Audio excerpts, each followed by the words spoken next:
வணக்கம். நான் டாக்டர் அர்ச்சுனா.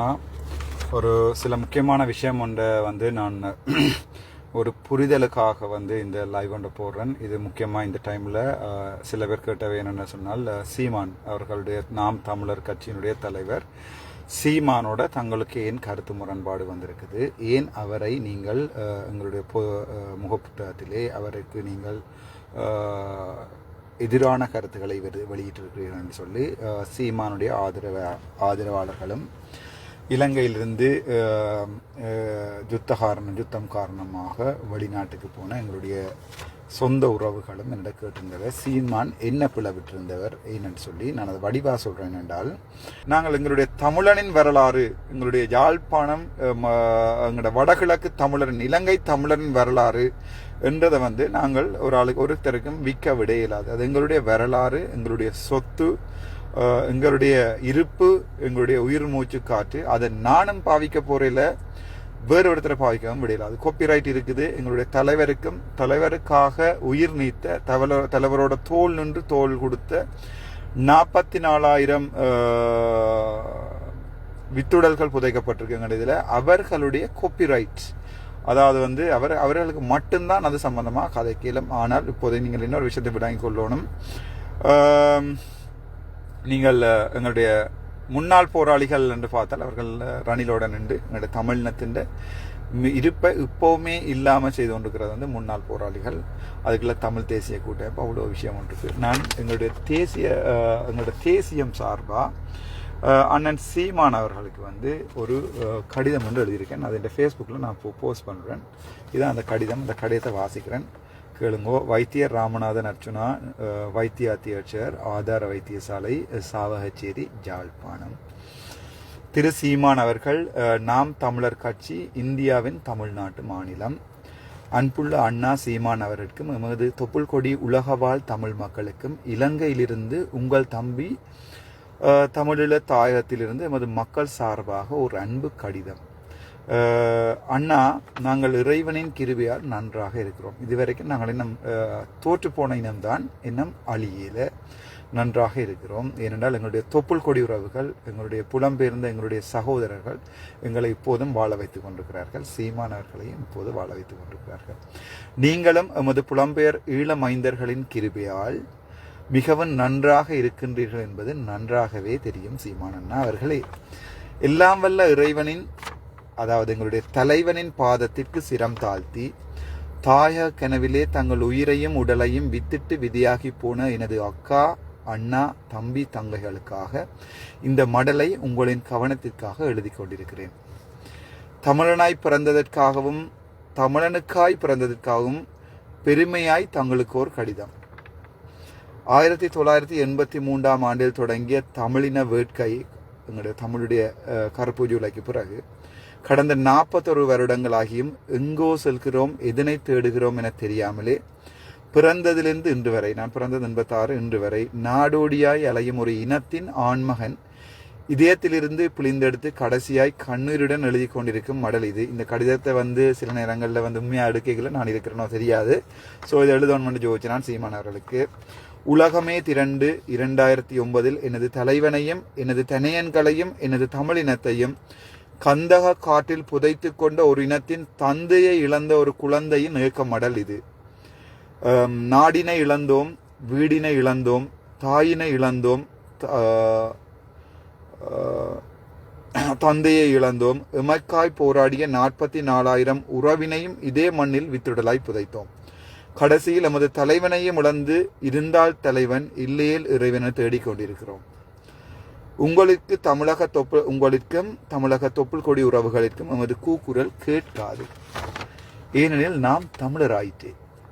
எமது இனம் அணுவாய் பிளக்கப்பட்டு ஒரு இனப்படுகொலையை அரங்கேற்றிய பேரினவாதம் உங்களை ஆதரவாக பற்றி கொண்டிருப்பதை அறிந்தும் உங்களை நம்பிய எனது புலம்பெயர் இரத்தங்கள் உங்களுக்கு பணம் சேர்த்து அனுப்புவதை தெரிந்தும் தெரியாமல் இங்கும் ஒரு பானை சோட்டிற்கும் ஓடிக்கொண்டுதான் இருக்கிறோம். ஏனெனில் நாம் தமிழராயிற்றே. 3 தசாப்தங்களாக பேரினம் எம்மை அணுவாய் சிதைத்தும் உயிர்ப்புடன் வாழ்ந்து கொண்டிருக்கிறோம் அண்ணா. ஏனெனில் நாம் தமிழராயிற்றே. என் தனையன், எம்மின தலைவன், மேதகு மற்றும் மறவன் துணை சென்ற என் அண்ணாவும் அக்காவும் தம்பியும் தங்கையும் என் கொடியும் என் தேசிய கொள்கையும் உனக்கு உன் தமிழ்நாட்டு அரசியலுக்கு பேசு பொருள்தான். நீ உண்ட ஆமைக்கறியும் தலைவனின் பாசறையும் உனக்கு அரசியல் ஆணிகள், ஏனெனில் நீயும் தமிழனாயிற்றே. அண்ணனின் காலத்தில் ஈழத்தில் பிறந்த இந்த மருத்துவனின் குரல் உனக்கு கேட்கின்றதோ இல்லையோ, என் தமிழ் இனத்திற்கு கேட்டுக்கொண்டுதான் இருக்கின்றது. என்னவன் உன்னடி வந்தது, உன்பால் சிரம் தாழ்ந்தது, என் தலைவனில் மூச்சு காட்டை நீ சுவாசித்திருக்கிறாய் என்பதற்காக மட்டுமே அன்றி என் தமிழினத்தையும் தலைவனையும் மண் கொண்ட வித்துடல்களையும் மரணித்த வேங்கைகளையும் உனக்கு அடைமானம் வைக்க அல்ல சீமானவர்களே. தமிழில் எழுதியிருக்கிறேன், முடிந்தால் வாசித்துக்கொள். என் இனம், என் தேசம், என் தேசிய தலைவன், என் மாவீரர் வரலாறுகள் என் இனத்திற்குரியது, உலகத் தமிழனுக்குரியது. என் கொடி இது என்னது, என் தலைவனுடையது. அதை உன்னரசியலில் இருந்து மீண்டும் எமது மூச்சு காட்டுகளுக்கு மீட்கும் ஓர் நன்னாளை பார்த்து ஓடிக்கொண்டிருக்கும் ஒவ்வொரு தமிழினதும் நெரிக்கப்பட்ட குரல் வலைகளில் இருந்து அன்புடன் கேட்கிறேன், எங்களை நாங்களாகவே ஆளவும் வாழவும் விடு. இப்படிக்கு அன்புடன் ராமநாதன் அர்ச்சுனா, தலைவனின் பாசறையிலிருந்து. எங்கேயே நாங்கள் பிறந்தோமோ அங்கிருந்து அன்புள்ள சீமானண்ணாக்கு ஒரு கடிதம் எழுதியிருக்கிறேன். இது இந்த மனசில் இருந்து எழுதின கடிதம், இந்த சொந்த கையால் எழுதின கடிதம். என்றோ ஒரு நாள் நான் இருக்கிறனோ இல்லையோ இந்த கடிதம் யாராவது தமிழ் என்ற கையுக்கு போகணும். நான் இதே எழுதினான் என்று சொன்னால் மக்கள் ஒரு பிழையான புரிதல் இருக்கிறார்கள். எங்களுக்கு அப்படி ஒரு தொப்புள் கொடி உறவுகள் இருந்தும் நாங்கள் 2009 கந்தக காற்றை சுவாசித்த போது அவர்கள் அப்போது அதை டிவியில் பார்த்து கொண்டிருந்தார்கள். அன்றிலிருந்து இன்று வரை 14 வருடம் தமிழ் நாட்டில் இருக்கிற அரசியல்வாதிகள் விரும்பியிருந்தால் அது கருணாநிதியா இருக்கலாம், ஜெயலலிதாவா இருக்கலாம், இல்லை சீமானா இருக்கலாம், எல்லாருமே அரசியலுக்கு வந்தது எங்களை பாவித்து தான். அதை நீங்கள் விளங்கிக் கொள்ள வேணும். அதை உங்களிடம் நான் ஒரு பணிவாகத்தான் கேட்டிருக்கிறேன். உங்களோட எந்த ஒரு சண்டை பிடிக்க வேண்டிய தேவையும் எங்களுக்கு இல்லை. நாம் தமிழராக பிறந்தோம். இந்த தமிழ் தேசியத்திலே அண்ணனின் மூச்சு காற்று புதைந்து கொண்டிருந்த இடங்களிலே நாங்களும் சுவாசித்திருக்கிறோம். அதற்காக நான் என்னுடைய மேதகுவை, என்னுடைய தேசிய தலைவனை நான் கொண்டாடப் போவதில்லை. எனக்குரியவன் என்று அவன் உலகத் தமிழனுக்குரியவன். ஆனால் அதை உங்கள் தமிழ்நாட்டு அரசியலுக்கு செய்வதற்கும் இதுவரைக்கும் சீமானவர்களுக்கு நாங்கள் சேர்த்து கொடுத்த பணத்தின் ஒரு காவாசியை அனுப்பியிருந்தால் கூட புது மாத்தலனில் எனது குழந்தை ஒன்று கால்கள் சவண்ட பாலைப்பழம் வித்திருக்காது. நான் மன்னாரில் பார்க்கிறேன், அந்த கடற்கரை வெயிலில் இங்கே இருந்து கிட்டத்தட்ட 1 கிலோமீட்டர் 2 பக்கத்துக்குமே ஒரு மரநிழல் கூடாத இல்லத்தில் பாலைப்பழம் வித்திருக்க மாட்டான் என் தமிழனுக்கு பிறந்த ஒரு குழந்தை. ஆகவே உங்களிடம் தொப்புள் கொடி உறவுகளான இந்திய தமிழ் நாட்டு மக்களிடமும் அதைவிட உலக தமிழ் வாழ் மக்களிடம், முக்கியமாக மலேசியாவிலே வாழ்ந்து கொண்டிருக்க தமிழ் மக்களிடமும் நாங்கள் அன்போடு கேட்பது, பூகோள அரசியலில் இருந்து எங்கள் தமிழினத்தை விட்டுவிடுங்கள். நாங்கள் இலங்கைக்குள்ளே எங்களுடைய வாழ்க்கையை தேடிக்கொள்கிறோம். உங்களால் எங்களுக்கு ஏதாவது உதவி செய்ய முடிந்தால், பண உதவி அல்ல, எங்களுடைய மனத்திடத்தை எங்களுக்கு மேலும் மெருகூட்ட விரும்பினால் நீங்கள் எங்களுக்கு அதை ஏதாவது ஒரு வழியில் செய்து கொள்ளலாம். ஆனால் இல்லை, நான் ஒரு தமிழின துரோகி என்று சொன்னால் ஆச்சரியப்படுவதற்கும் இல்லை. ஏனெனில் நீங்கள் தமிழர் ஆயிற்றே, நாம் தமிழர் கட்சி ஆயிற்றே. நான் யாழ்ப்பாணத்தில் பிறந்த அண்ணன் காற்று எங்கே போனதோ, அண்ணன் மூச்சு எதில் கலந்ததோ அதுதான் இன்று 38 வருடமுமே சுவாசித்துக் கொண்டிருக்கிறேன். இன்று வரை நான் எந்த வெளிநாட்டுக்கு போனதும் கிடையாது. ஒரு வைத்தியனாக ஒரு டூர் கூட போனதில்லை.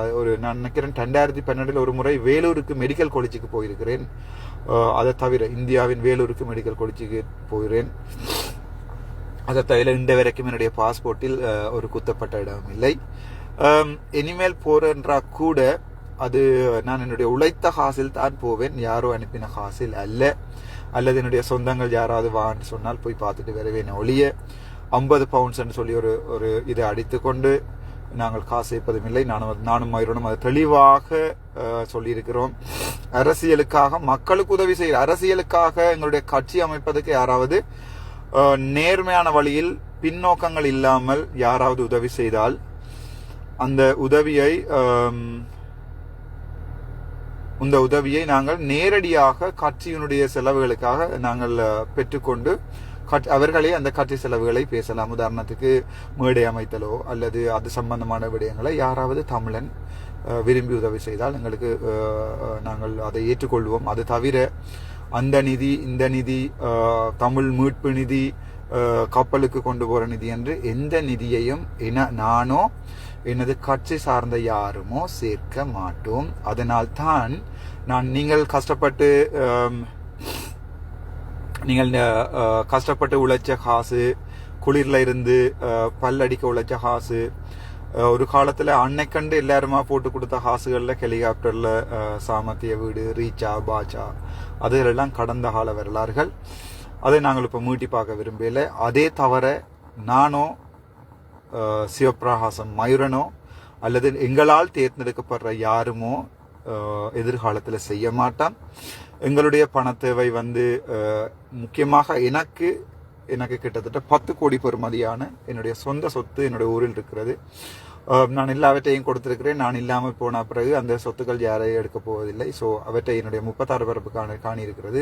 30 லட்சத்துப்படி வித்தாலும் அதோட கூட வித்தாலும் நான் அந்த அதில் தான் நான் கட்சியை ஆரம்பிப்பதாக இருக்கிறேன். எனக்கு கனவேர் ஃபோன் பண்ணி கதைச்சு கொண்டிருக்கேன், உங்களுக்கு காசு வேணுமான்னு. நான் இல்லை, சாப்பிட்றது காசு இருக்குன்னு சொல்லியிருக்கிறேன், பெட்ரோல் அடிக்கிறது காசு இருக்குன்னு சொல்லியிருக்கிறேன். அதை தவிர எனக்கு தேவைப்படுறது வேற காசு அல்ல. இந்த ஃபோனுக்கு டேட்டா போடுறது மற்றது அது தவிர வேற காசு இல்லைங்க. நான் ஒரு டீ ஒன்று குடிக்கிறேன் தான். காசு சேர்க்கணுமென்று இருந்தால் எப்போ தொடங்கியிருக்கலாம். இந்த 90 நாட்களில் கிட்டத்தட்ட 200-300 கோடிகளை சேர்த்திருக்கலாம்.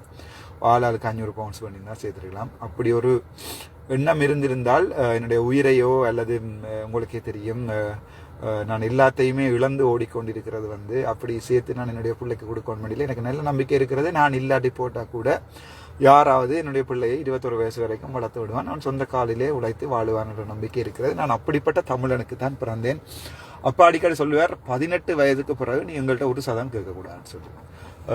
ஏனென்றால் அதற்கு பிறகு நீ உழைச்சி வாழணும். எனக்கு ஞாபகம் இருக்கு, நான் கேம்பஸ்க்கு போயிருந்த நேரம் பேரதினியாவில் நானே கிளாஸ் எடுத்து ஹெட்டன்ல நான் ஒரு கார்டியோலஜிஸ்ட்டை கூட பேரதினியாவில் உருவாக்கி இருக்கிறேன். இப்போ இதை பார்த்து படம் அடிச்சு போடுவாங்க, நேரலையில் அழுதார் வைத்தியர் என்று சொல்லி. முக்கியமாக அந்த யூடியூபர்ஸை நான் என்னுடைய சொந்த தம்பி மாதிரி தான் பார்த்தினான். ஆனால் தம்பி அரவிந்தனுடைய அம்மாவும் அவர்களுடைய கூட்டாளர்களும் அது தவிர ஒரு சிலர் யூடியூபர்ஸும் இப்போது புதிதாக ஒரு பிஸ்னஸை தொடங்கி இருக்கிறார்கள். ஆதலால் மன்னாரில் சிந்துஜா சம்பந்தமாகவும் மற்றது மரியராச்சோ அவருடைய சம்பந்தமாகவும் அவருடைய வீட்டிலிருந்து அடிச்சு கொண்டிருக்கிறேன். டாக்டர் நீங்கள் சொல்றது தான் நாங்கள் செய்வோம் என்று நான் அதை பற்றி கருத்து தெரிவிக்க விரும்பல. அரவிந்துக்கு கனவேர் காசு அனுப்பி கொண்டு போய் கேள்விப்பட்டு நான் நல்ல விஷயம் நீங்கள் அனுப்புங்க. அது நீங்கள் உழைச்ச காசு நீங்கள் எங்கே அனுப்பினாலும் எனக்கு அது கவலை இல்லை, நல்ல விஷயம் அனுப்புங்கோ. ஆனால் ஒரு யூடியூபரால் ஒரு தமிழினத்தை நடத்த முடியாது. அது என்னுடைய கனிவான கருத்து. அப்போ நீங்கள் சொல்லுவீங்க இப்போ அரவிந்துக்கு வெட்டிட்டீங்க. என்னென்றால் ஒரு நல்ல விஷயத்துக்காக ஒருத்தன் போராடும் போது பலதரப்பட்ட ஆக்கள் சப்போர்ட்டுக்கு வருவினோம், சரிதானே? அதுல வாராக்கள் எல்லா சப்போர்ட்டையும் இவர் 2 ஆள் தான், இவர் எல்லாம் 2 ஆள் தான் சொல்றதுக்கு உரிய முட்டாள் இல்லை நான்.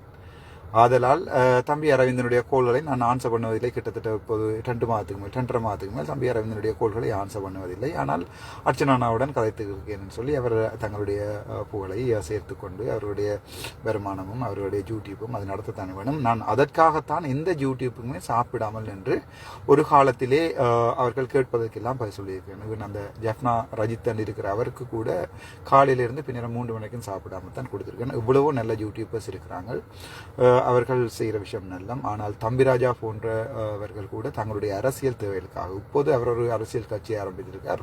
அடக்குமுறைக்கு எதிரான ஜனநாயக போராட்டம் உண்டு. எல்லாருக்குமே அர்ச்சுனாவை பற்றி படர்கின்ற கொடியாகத்தான் இருக்கிறார்கள். எனக்கு அதில் எந்த கவலையும் இல்லை. பழைய தொடர்பு ஃபேஸ்புக் உங்கள் தொடர்பை காட்டவில்லை, இல்லை அது காட்டுகிறது. மது விளக்கும் மாறிவிட்டார்கள் இருக்கிறீர்கள், மாறலாம். அவர்கள் ஒரு நிலைமைக்கு வரும் வரைக்கும் தான் என்னை பாவிப்பார்கள். இப்போது அவர்கள் எனக்கு எதிராக கருத்திடும் போது அவர்களுக்கு என்ன வியூஸ் கூடும், அது அவர்களுடைய யூடியூபர்ஸுடைய தொழில் என்ன. அப்போ நாங்கள் அவர்களை ஒரு இனத்தின் முன்னோடியாக இதை எடுத்துக்கொண்டு யூடியூபர்ஸ் வந்து ஒரு ஃபோன் உள்ளால் அதை ஃபோனை நிமித்தி நேர படிக்கக்கூடியால் ஒரு யூடியூபராக மாறலாம். அவர்கள் படித்திருக்க வேணுமென்றில்லை, அவர்கள் வந்து அரசியல் தெரிந்திருக்க வேணுமென்றில்லை, அவர்களுக்குரிய அறிவு இருக்க வேணுமென்றில்லை, கேமராக நேராக பிடிப்பதற்குரிய யாருமே ஒரு யூடியூபர்ஸாக மாறலாம். அதிலே நல்ல குரல்களை சொல்கின்ற நல்ல கருத்துக்களை சொல்கின்ற யூடியூபர்ஸ் வந்து இப்போ இதில் எங்களுடைய தமிழடியான் ரஜீவனும் இதில் பார்த்து கொண்டிருக்குது. அப்படியானவர்களும் இருக்கிறார்கள். ஒரு லெவலுக்கு வந்து அர்ச்சுனாவை பாவித்து விட்டு இப்போது அர்ச்சுனாவினை பற்றி கூடாமல் அவர்கள் யாரும் யாரை பற்றியும் கருத்து தெரிவிக்கலாம். எந்த கருத்துக்கும் நான் மாற்று கருத்து தெரிவிக்க போறதில்லை. அண்மையில் கூட ஒன்று ரெண்டு நான் பார்க்கும்போது சொன்னேன், இவர் அர்ச்சுனா இப்போது தடம் மாறிவிட்டார் என்று சொல்லி தங்களை ஃபேமஸ் ஆக்கிறதுக்கு ஒவ்வொரு கதைகளையும் எழுதியிருந்தார்கள். நல்ல விஷயம். இதையும் ஃபேஸ்புக்கில் போட்டிருக்கேன் ராசா, இதையும் உங்கள்கிட்ட இதுக்கு அடித்து போடுங்க. இந்நாள் நீங்கள் ஏதாவது உழைச்சி வாழ்ந்தால் எனக்கு அது சந்தோஷம் தானே. ஏறும் கொடியும் எப்போவுமே தனக்கு மேலே ஏறுற ஒரு கொடியை வந்து எந்த ஒரு ஏறும் ஒரு நாளுமே கோவிக்காது. முல்லைக்கு கொடி கொடுத்த தமிழற்ற வரலாற்றில் வந்தது தான் தமிழ்ட்ட இனம்.